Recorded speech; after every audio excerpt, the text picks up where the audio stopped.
Well, what we're doing in the early years is that we're really developing the foundation. We're really enabling them to grow into their bodies. Kindergarten is for children from about age 3 to 6, rising 7. So the children can be in kindergarten for maybe 3 years. When a little child is born, they don't distinguish between night and day. And what we're doing is we're slowly bringing them into a rhythm, a healthy rhythm of life, a rhythm of being in a group and of being on their own.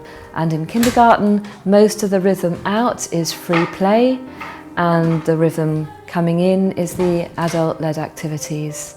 And during those 3 years, they go through huge developmental changes. So the room to them, although it's the same room, they're seeing it through different eyes as they grow.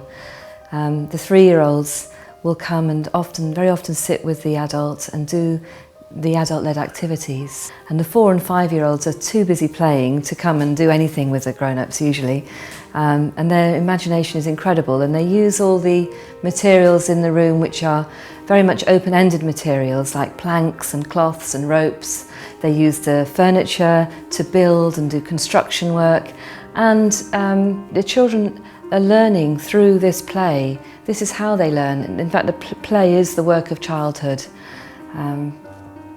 And then the 6-year-olds, they're a little bit different, and they're the oldest, obviously, in the room, and sometimes they feel they've been there a long time, and so they have real work to do.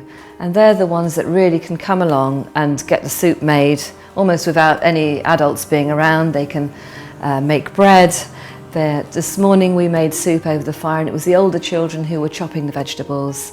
It's a very healthy mixed age. What we're trying to do in the early years is to enable the children to manage their own will through providing positive role models in the adults around the children, and it's coming out of themselves, so they have this joy of learning. We wanted an environment for Teo that was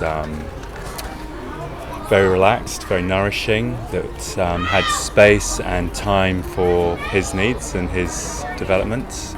And the feeling of it is superb. Just coming here, it just feels right, and the attention from the teachers is second to none. Actually, I was going to a mother and toddler group, and the whole reason why I started was because my cousin, Viva, her son, was already going to the school, and she used to tell me all the stories about what they did and how they did it, and I just thought, well, this sounds really, really good. So even before I had my daughter, which was, I think, 3 years later, I'd already decided that was what I was going to do. For me, it's just the fact that they actually take the time out to understand your child and the way they are and what they're good at and how they develop, and just take their time in teaching them what they need to be taught, but in, tailor-made in a way. Not that they tailor-make it for every individual child. They do have like an umbrella, but they allow for a bit more flexibility in how they approach it. When I was looking for schools, someone said, "Oh, aren't you going to look at other schools?" I said, "No,